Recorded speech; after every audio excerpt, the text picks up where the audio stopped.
আজ দুপুরে হরিণ দিয়ে হবে।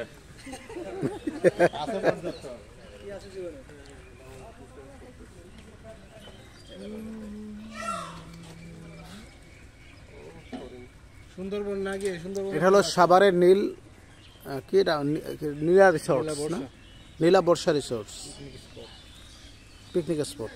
হরিণে ঘাস রাখে কি খায় এগুলো? খুশি খাই। শিং জ্বালাচ্ছে, ওই হরিণটা শিং জ্বালাচ্ছে। এই জন্য এটা সুন্দরবন না আর কি। ওর শিং তো মারামারি করে তাকে ওর সব ছিঁড়ে ফেলেছে। শিং যখন বড় হয় তখন ওই রকম ওদের।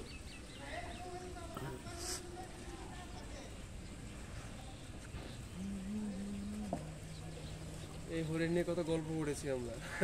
আচ্ছা, এই হরিণ তো ঘাস খাবে, ওরা কি খাচ্ছে এগুলা? বসি নাকি বসি?